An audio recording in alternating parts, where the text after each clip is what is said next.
Okay, so what we're going to do is the step-by-step of the initial implant planning with CEREC 2025. Remember, CEREC intraoral scans should always be taken on the same day as the CBCT to ensure that the scans and images are accurate for planning and lab fabrication of the surgical guides. Step one, what you're going to do is do your initial intraoral scan setup and then ultimately the scan in CEREC. In administration, you're going to go down. You're going to create the patient name, MRN, and then add the student name. In the administration tab, fourth tab down, you're going to hit CEREC Guide. Make sure the prosthetic planning is selected. Select a virtual device. Then you're going to select your teeth. I've already selected them right now for this patient in prosthetic planning. Once you've done that, now you're going to hit Acquisition and capture your scans. Make sure you take an upper, a lower, and a buccal bite. And I've taken a buccal bite, what's called a bilateral non-continuous. So I took a bite on the left, reconfirmed the bite on the right, and had the patient bite on that side. I didn't do a continuous bite all the way around because they run the risk of opening or being inaccurate.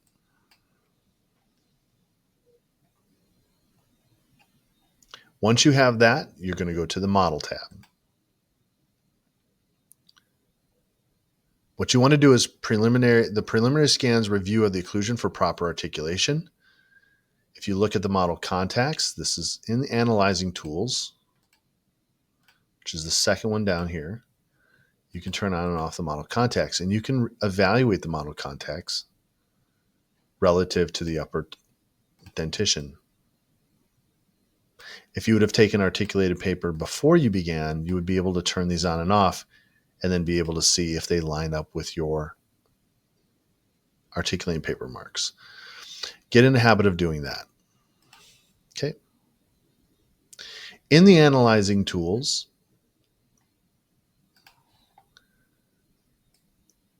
if you want to measure the distance, the interarch distance, so you have a good idea of how much area you're working with, go to Analyzing Tools, hit Distance, touch the tissue, and then now what you're going to do is you're going to grab it, and then you're going to place it right into the occlusion or into the cusp tip. There's a wear facet there. If you look over to the left, there's restoration details. That's 9.37 millimeters from the opposing central groove or to the buccal cusp, 8 to the palatal cusp. You keep in mind that number so you know how much space you have restoratively to design the crowns with.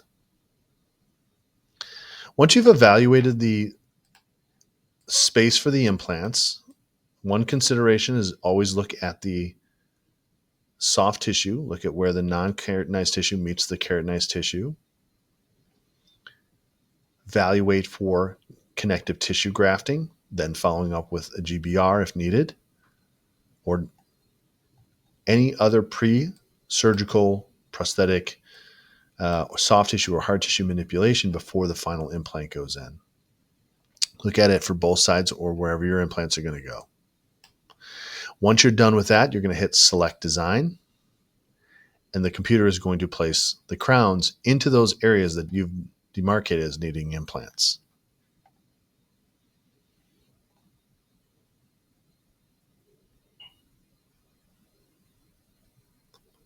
Next, you're going to modify any crowns that need to be modified by simply, here's the Move tool, and you can move this into position.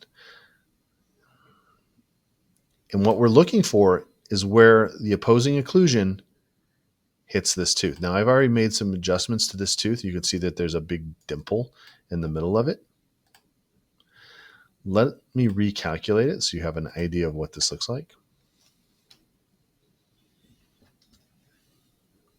You want to eliminate any cantilevers or excessive buccal or lingual occlusion. You need a smaller occlusal table buccal lingually, and the cuspal inclines have to be reduced.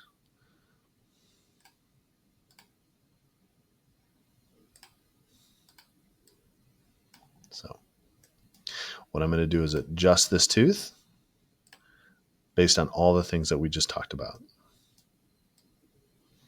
So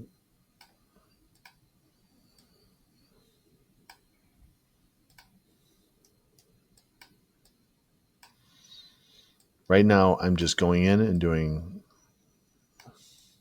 a CEREC design for an implant crown.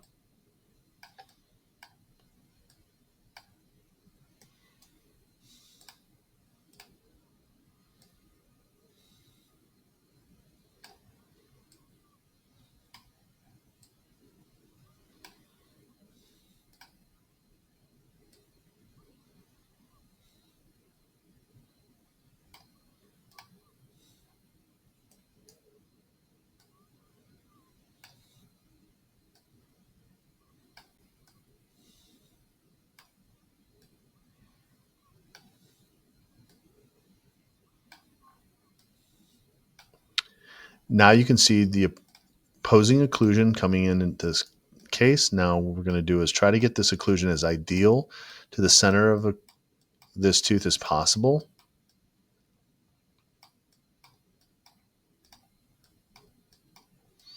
And right now, looking at where the occlusion is hitting from the opposing, that is roughly where your implant is going to be placed. You want to do this right now so that way, once you get the CBCT done, you then can evaluate whether or not you have the appropriate bone to place the implant in that position.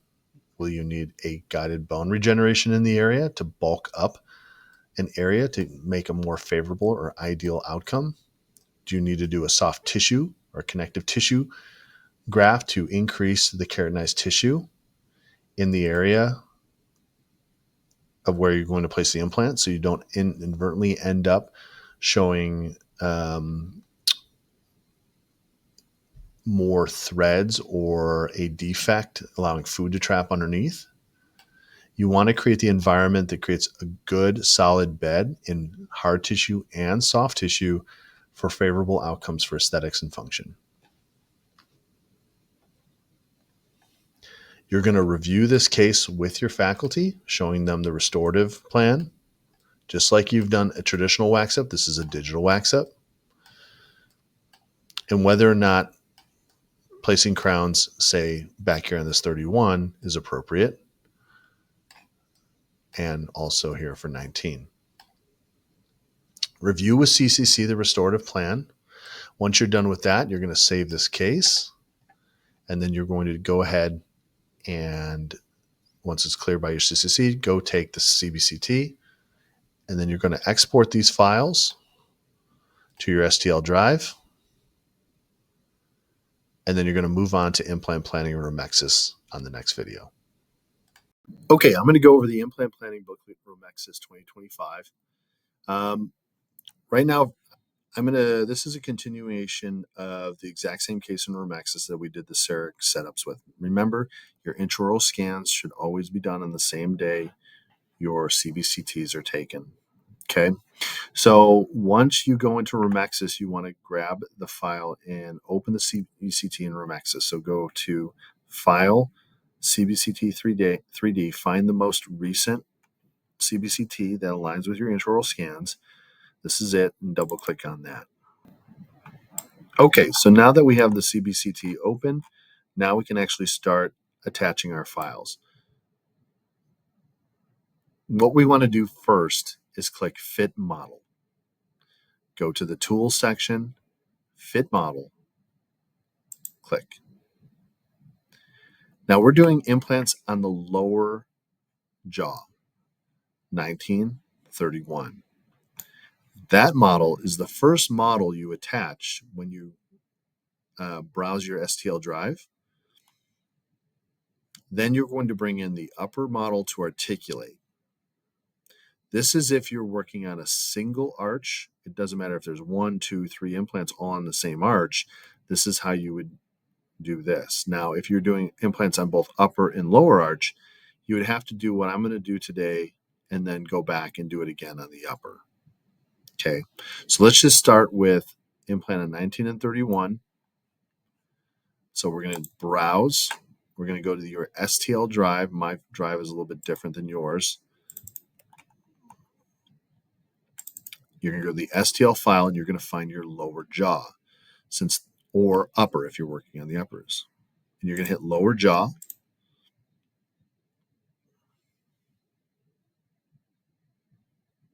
Now, sometimes the CBCT is hard to see because you have a lot of scatter data. This one doesn't, but if you want to improve that, you're going to press this threshold up till it starts to turn a little blue. That's going to show you more definitive points, so you can do your 3-point articulation of your intraoral scan and your CBCT.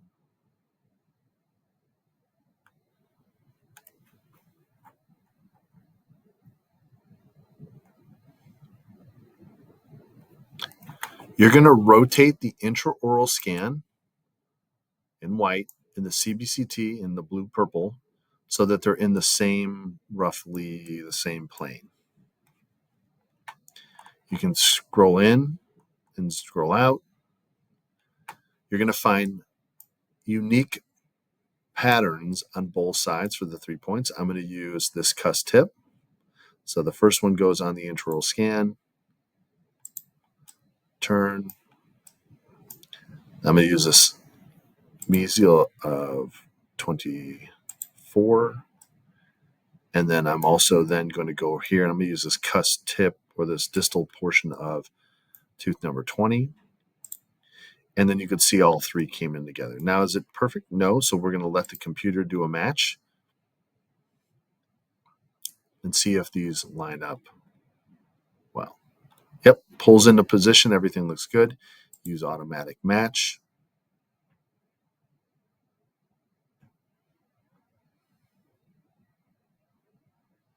The more unique anatomy, the better.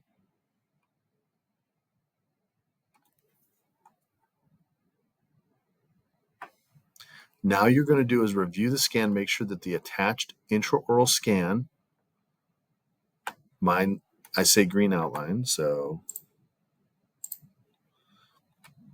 matches the CBCT.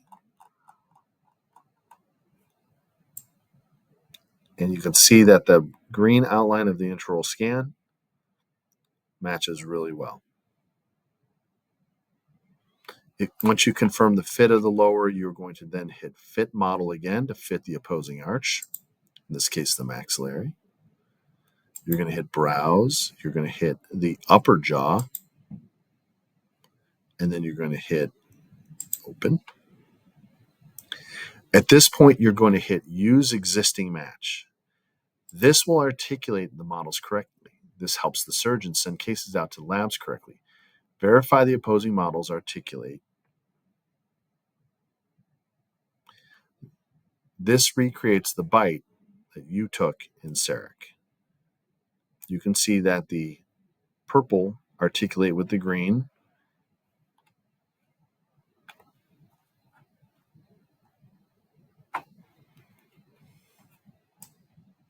The next step we're going to do is draw the IA canal. This is going to be applicable for only the mandibular, of course. If you're working on implants on the upper only, you can skip this next step, which is the panoramic step, and go straight to implant. Okay. So what we're going to do first now is we're going to go to the panoramic tab, which is this next tab next to Explorer. You're going to come down here to the pano and you're going to hit this wrench. Now, I've already done this, but I'll redo it here. Usually it's like this, and you can see the IA kind of, but not 100%. To change that, you're going to hit this button called Threshold, and you're going to start at about 1. Let's bring that down to 1. And now, simply bringing this down to 1, you can see a distinct outline of the IA canal.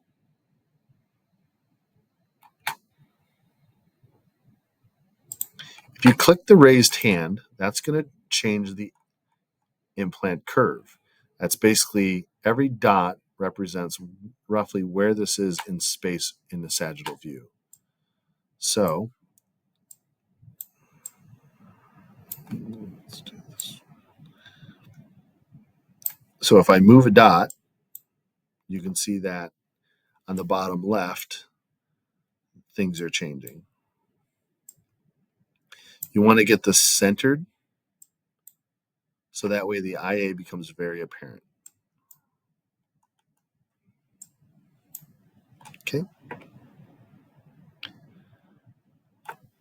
I'm simply moving these points buccal and lingually to help visualize the canal down here.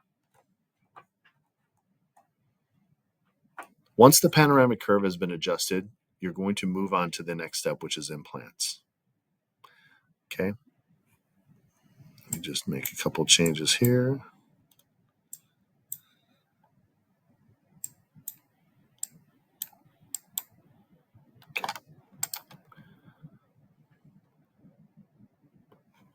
Since we're doing the IA on both sides or two implants, we're going to move the slider.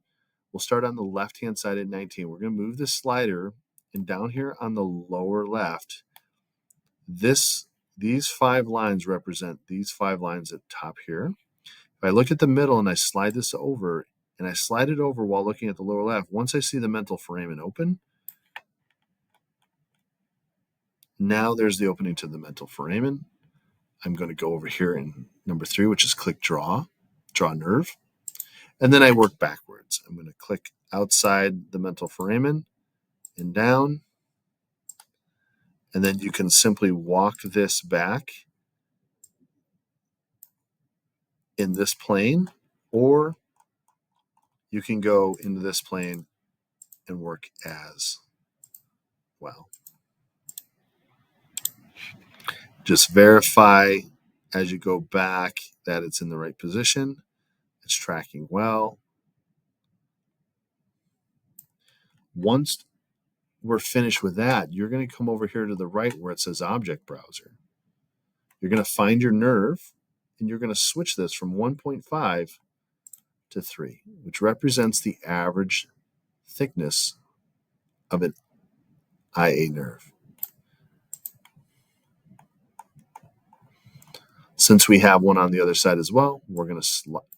Now, if that happens, you're going to turn off the IA, click that, and just bring that back in line. Let that happen. Now we're going to slide this over until we see the opening of the mental foramen, and there it is, pretty distinct. You're going to hit draw nerve again, and you're going to come down there and start drawing the nerve. And like I said, you can work in this plane going backwards.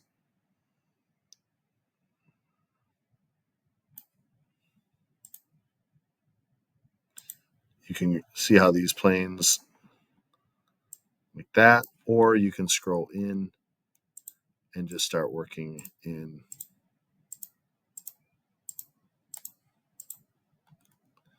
these planes as well.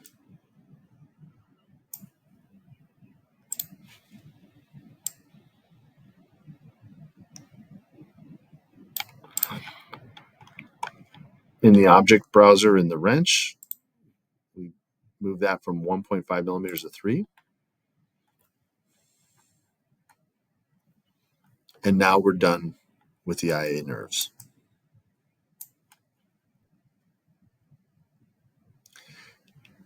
After drawing the IA nerves, we're now going to place the crown. So under Implant, you'll see an icon for a generic tooth. You're going to click on that, and then we're going to select the corresponding number under crowns, tooth number 19. We're going to add to plan. We're going to place the tooth in position. And then we're going to verify in all planes the location of the crown in the arch.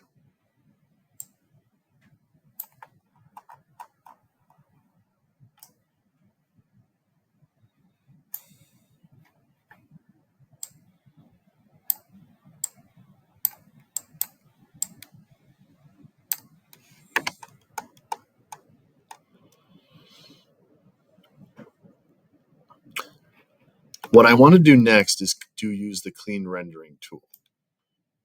The clean rendering tool will remove the upper dentition so that way you can see how the crowns are going in.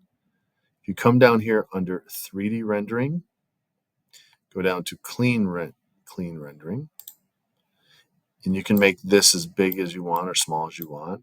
I tend to make it pretty big and then come in here and get rid of all the teeth of the maxillary and all the areas that I really don't need to see.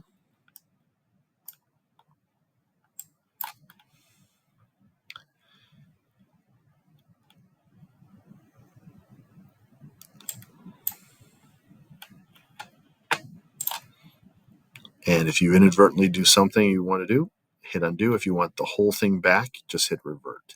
And you could do that at any time. So now that we've gotten rid of that, we can actually go back to tooth number, basically 7C or 7D, and just verify the crown is in the right position in all planes.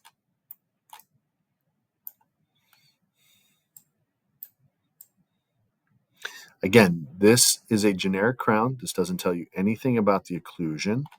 If you want to see the occlusion, it doesn't give you a heat pressure map, but at least gives you an idea of where you're at. If you come over to Object Browser, and you can turn on and off the articulated scan, and this is why we have you articulate the scan this way. And if you use that little slider again and bring this all the way over, now you can see the crown relative to the opposing, and you can see where the buccal cusp is relative to the central groove, and the palatal cusp of the maxillary relative to the central groove of the mandibular. And now from there is where you're going to plan your implant and your crown. If you need to make things smaller, you can grab this little box, and there's a box on each side. If you can't find the one over here, just hide that, and you'll see the box right there. We can make this crown a little tinier, and then we can put that back in. Okay, and so there is your crown. We can do the same thing on the other side, which I'll do pretty quick. You're going to hit add crown tooth number 31, add to plan, and since we'll come over here, drop that into place, and we're just going to do the same thing. Get that orientation roughly where you want it. Since we cleaned the rendering, you can actually see it. Now the cuspal surface of this guy is really flat. So again, this does not tell you anything about occlusion. That is why you go in CEREC before and evaluate the case in CEREC, so you have an idea of where the occlusion is going to be for your crown. So let's turn on the lower over here in the object browser. So now we can see the occlusion, see how flat that is. Relative to the palatal cusp. That's about right.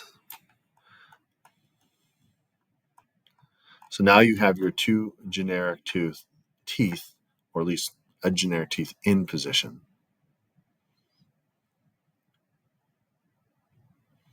Implant placement. You're going to click and hold that slide bar and move it onto the implant site. I'm going to start on 19. Slide that over. You scroll in. You can actually grab and pull it with the scroll wheel.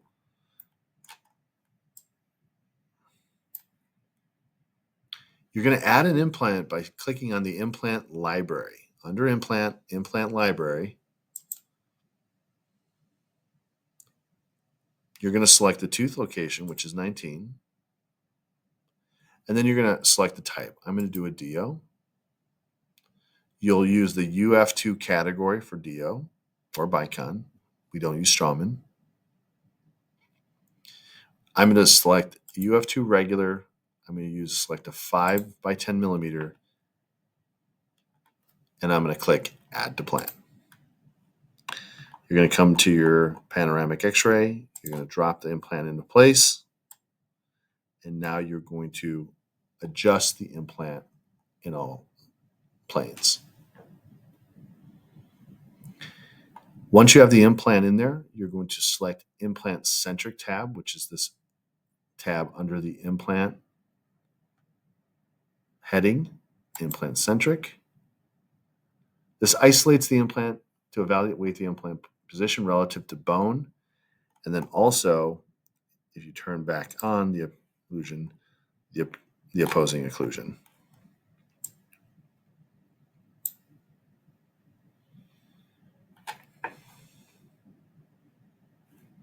You'll then want to adjust the implant in space. Once you have the implant and the crown in position, you're going to review with your CCC. If there is no bone present on the buccal or lingual, consider an oral surgery consult for bone grafting options. If there's bone present but not adequate keratinized tissue, consider soft tissue grafting, connective tissue grafting to increase the thickness of the tissue. If bone is present but the occlusion is not ideal, review for alternative options, bridges, partials, or doing nothing. Not every patient is an implant candidate. Understand the requirements, forces, and occlusion needed for successful long-term outcomes.